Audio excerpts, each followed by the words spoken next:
যেভাবে শহীদ হন হজরত উমর ইবনে খাত্তাব রাদিয়াল্লাহু আনহু। হজরত উমর ইবনে খাত্তাব রাদিয়াল্লাহু আনহু তখন মুসলিম জাহানের দ্বিতীয় খলিফা। কিছু সাথী নিয়ে মদিনার একটি পথ ধরে চলছেন। পথের পাশেই একটি দোকান চোখে পড়ল তার। দোকানটি অগ্নি উপাসক আবু লুলুর। খলিফা প্রবেশ করলেন দোকানটিতে। আবু লুলুকে প্রশ্ন করলেন, তোমার পেশা কি? আবু লুলুর উত্তর, আমি লৌহকার এবং ছুটার, পেষণ যন্ত্র তৈরি করি। আমিরুল মুমিনিন তাকে লক্ষ্য করে বললেন, আমি শুনেছি তুমি নাকি বলেছ আমি এমন পেষণ যন্ত্র তৈরি করতে সক্ষম যা বাতাসে চলবে।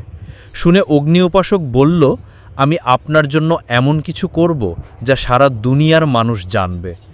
হজরত উমর রাদিয়াল্লাহু আনহু এবার সঙ্গীদিকে লক্ষ্য করে বললেন, দেখ সে কিন্তু আমার সাথে অঙ্গীকার করেছে। এ কথা বলে তিনি দোকান থেকে বেরিয়ে পড়লেন। কিছুদিন পর আবু লুলু একটি খঞ্জর তৈরি করল। সেটির হাতল ছিল মাঝখানে, ফলা দুই পাশে। উভয় দিকে ধারালো সেই খঞ্জরটি সে পুরো 1 মাস বিষের মধ্যে ডুবিয়ে রাখল, যেন সেটি দিয়ে কাউকে আঘাত করলে স্বল্প আঘাতেও বিষক্রিয়া রক্তে ছড়িয়ে পড়ে, এবং আঘাত মামুলি হলেও যেন আঘাতপ্রাপ্ত ব্যক্তি মৃত্যুর হাত থেকে রেহাই না পায়। এরপর কোনো এক রাতের আধারে সে মসজিদে নববীতে সবার অগোচরে প্রবেশ করে মেহরাবের ভেতরে লুকিয়ে রইল। হজরত উমর রাদিয়াল্লাহু আনহু অন্যান্য দিনের মতো সেদিনও ফজরের নামাজের জন্য মসজিদে প্রবেশ করেন এবং মসজিদে অবস্থানরত ব্যক্তিদের জাগিয়ে দিতে আসসালাত আসসালাত বলতে লাগলেন। জামাতের জন্য মুসল্লিবৃন্দ প্রস্তুত হলেন।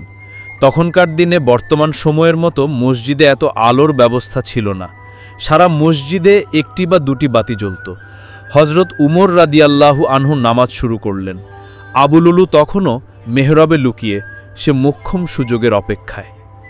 এই সময় আবু লুলু তাকে হঠাৎ আক্রমণ করে।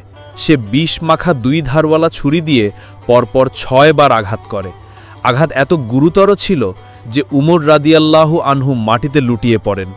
তিনি তখন ইমামতির দায়িত্ব হজরত আব্দুর রহমান ইবন আউফকে দিয়ে দেন।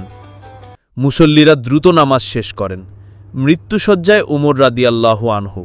তাকে নিজের ঘরে নেওয়া হয়। তিনি সবচেয়ে আগে জিজ্ঞাসা করলেন লোকেরা নামাজ আদায় করেছে কিনা। যখন জানানো হলো নামাজ হয়ে গেছে, তখন তিনি বললেন, আলহামদুলিল্লাহ, ইসলামে যারা নামাজ ছেড়ে দেয় তার ইসলামের কোনো অংশ নেই। মৃত্যুশয্যায় তিনি তার ছেলেকে অর্থাৎ আবদুল্লাহ ইবন উমরকে পাঠালেন হজরত আয়েশা রাদিয়াল্লাহু আনহুর কাছে। অনুরোধ করলেন নবীজি সাল্লাল্লাহু আলাইহি ওয়াসাল্লাম এবং হজরত আবু বকর রাদিয়াল্লাহু আনহুর পাশেই যেন তাকে দাফন করা হয়। আয়েশা রাদিয়াল্লাহু আনহু কেঁদে ফেললেন, তারপর অনুমতি দিলেন। শেষ মুহূর্তে দোয়া। উমর রাদিয়াল্লাহু আনহু বললেন, হে আল্লাহ, তুমি আমাকে মুসলমান বানিয়ে রেখেছ, তুমি যেন আমার মৃত্যু মুসলমান হিসেবেই করো এবং আমাকে সৎ লোকেদের সাথে একত্র করো। এরপর তিনি শাহাদাত বরণ করেন। শিক্ষা: ন্যায়ের পথে দৃঢ় থাকলে শত্রুরা ক্ষতি করতে পারে, কিন্তু ইতিহাসে সম্মানিত করা যায়। নামাজ ছিল উমর রাদিয়াল্লাহু আনহু এর জীবনের শেষ কথাগুলোর একটি। মৃত্যু কাছাকাছি হলেও তিনি উম্মার দায়িত্ব, ঈমান ও নামাজকে সর্বোচ্চ গুরুত্ব দিয়েছেন।